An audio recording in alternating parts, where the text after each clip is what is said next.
उत्तर प्रदेश वक्फ board में भ्रष्टाचार के आरोपों को लेकर सियासत तेज हो गई है। ऑल इंडिया मुस्लिम जमात के राष्ट्रीय अध्यक्ष मौलाना शहाबुद्दीन रजवी ने सुन्नी और शिया वक्फ बोर्ड में बड़े पैमाने पर अनियमितताओं का आरोप लगाते हुए मुख्यमंत्री योगी आदित्यनाथ को पत्र लिखकर उच्च स्तरीय जांच की मांग की है।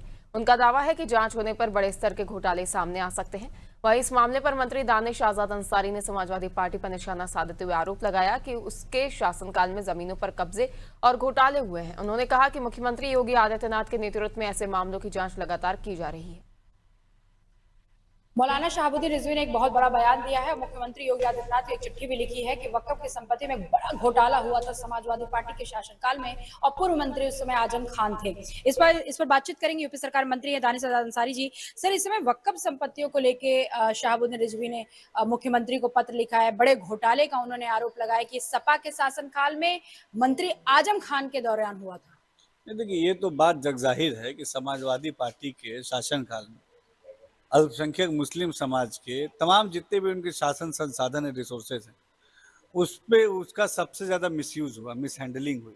खासतौर पर अगर वक्फ संपत्ति की बात की जाए तो अगर आंकड़े उठा के देखेंगे तो सबसे ज़्यादा वक्फ की संपत्तियों पर अवैध कब्जे अगर हुए तो 2012 से लेकर 17 तक समाजवादी पार्टी के रीजन काल में हुए। और उन अवैध जो कब्जे हुए, अगर उसको उसके पीछे के जड़ को खंगालेंगे तो कहीं ना कहीं वहाँ पे समाजवादी पार्टी का नेताओं का संरक्षण उसके पीछे दिखाई देगा।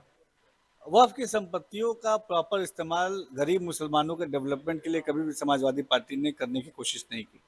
वक्फ की उन्नति की, समृद्धि की, विकास की के लिए कोई ठोस योजना नहीं बनाई। मदरसा शिक्षा के लिए कोई नीति नहीं लेके आया। अल्पसंख्यक महिलाओं के लिए कोई विकास की योजना लेके नहीं आया। समाजवादी पार्टी ने हमेशा नकारात्मक एजेंडे के साथ राजनीति की। घोटाले की बड़ी जांच की मांग की जा रही है। मुख्यमंत्री को भी पत्र लिखा है। आजम खान को भी दोषी ठहरा। आजम खान तो वैसे ही इतने बड़े सब केस लदा पड़ा, फिर उनको एक और दोषी बना दिया गया। बहुत पहले से ही 2017 से ही माननीय मुख्यमंत्री जी ने इन तमाम चीजों को दुरुस्त करने का काम किया।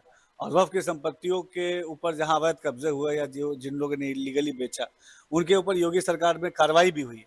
अमरोहा में हुई है, संभल में हुई है, कई जगह हुई है, आगरा में हुई है, FIR भी हुई है, गिरफ्तारियां भी हुई हैं। तो ये सारी कार्रवाइयां योगी सरकार में ही देखने को मिली। ऐसी कोई भी कार्रवाई वक्फ की संपत्तियों की रक्षा की कोई भी सकारात्मक कार्रवाई समाजवादी पार्टी के शासनकाल में कभी देखने को नहीं मिली। सपा कह रही है कि भ्रष्टाचार अपने करते हैं, आरोप हम पे लगाते हैं। देखिए, समाजवादी पार्टी का असली चाल चरित्र और चेहरा जनता जानती है और समाजवादी पार्टी की कलई जनता के सामने खुल चुकी है।